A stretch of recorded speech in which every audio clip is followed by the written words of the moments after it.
Hi everyone, welcome to this edition of Theater Thursday. This month we are diving into The Open Hand by Robert Casely, and today we'll be talking with our scenic designer, Nevena Prodanović.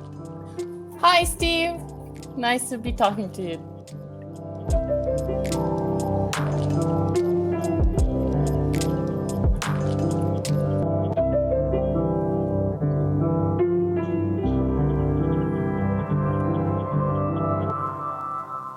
So Nevena, I am coming to you from Knoxville, Tennessee. Where are you joining us from today?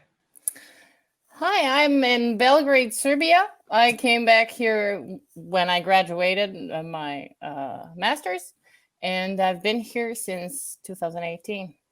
Awesome. And you just, despite COVID, were designing a show, right? Yeah, that's correct. I just opened a show last Thursday in northern part of Serbia in city of Subotica. The National Theater did a show and I was a set designer for it. The audiences were small, unfortunately, but with the measures that we need to follow, that's good. Yeah. Better anything than nothing.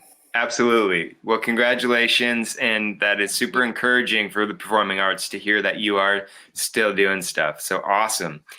Well, we're going to get back to The Open Hand, which we got to work on together when I was a third-year MFA actor and you were a second-year MFA scenic designer. Yeah, that's great.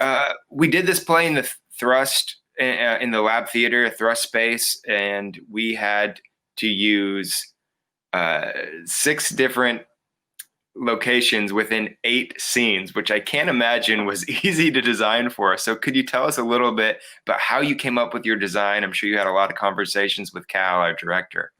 Yeah, well, it was a challenge, as they say, to do that kind of thing. That many transitions and scene changes in a space that doesn't allow for a crew-driven change, or it does, but then it requires so many blackouts and crews being seen. So it is very important to understand that sometimes the directors and designers come up with a specific scene or a specific moment that are very important in the storytelling. So we came up with one that was most important for us, and then we designed around it. Basically, we designed that moment, and then we designed back, if I can say that, because it was the last moment of the show. So you started with, what does this last scene look like? Yes. And then kind of went basically in reverse. Backwards. You mementoed it and went backwards.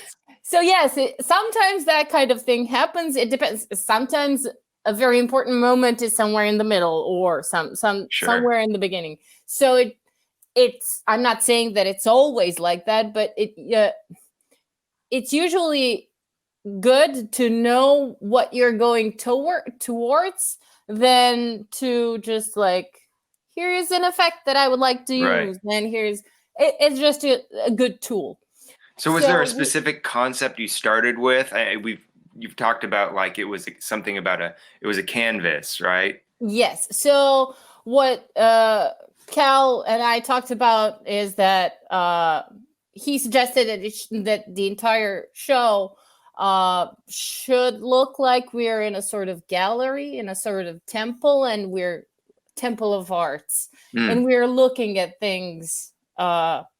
So the entire set should have felt sort of like a blank canvas. Mm-hmm. And the character of David Nathan Bright, who is the mystery man of the play, until we learn that it's a different one.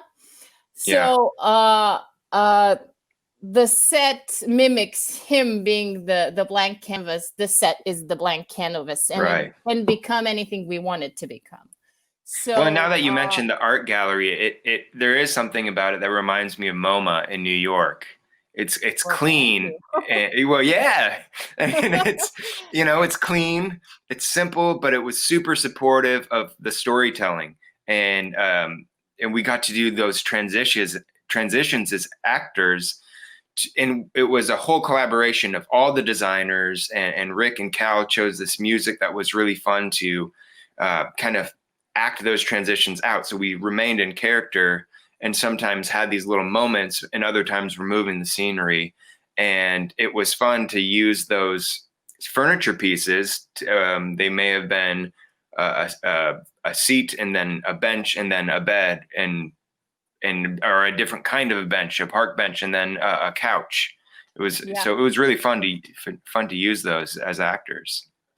Well, you never design or act limitlessly. You have some constraints. So now we had so many scene changes, and we needed to provide the actors places to sit or put things on or whatever they needed for the action itself in order to tell the story.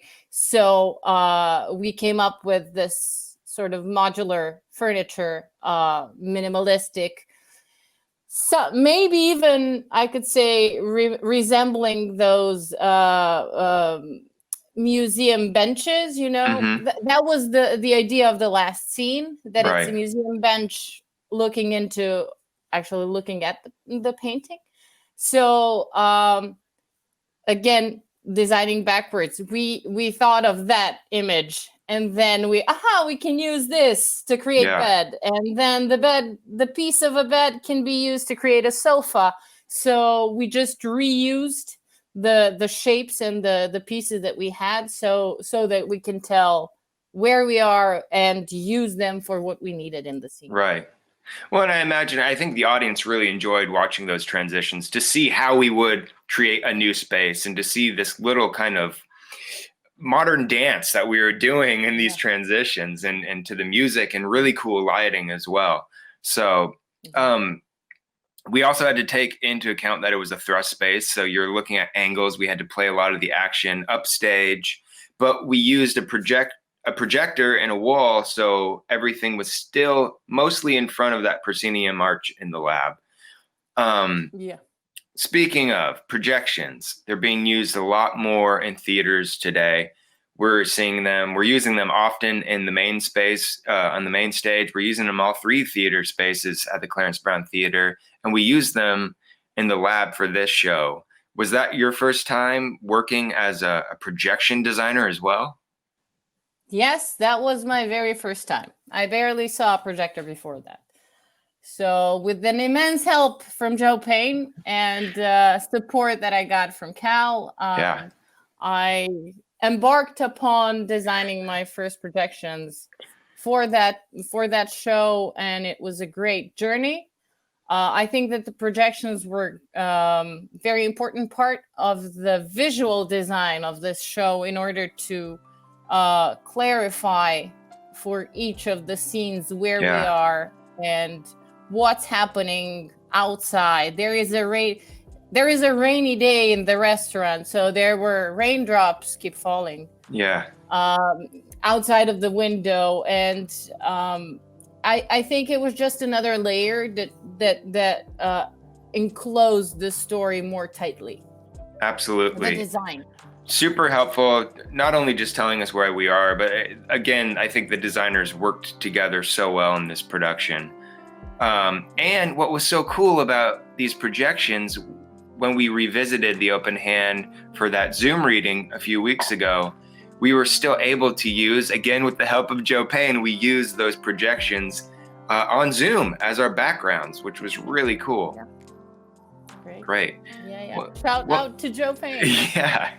Well, Nevena, it's so good to see you again. Thank you so much for talking about your design for the open hand, and it was such a great design. Again, so supportive of the show and its storytelling. It's so good to see you smiling and doing well. So thank you so much for joining us.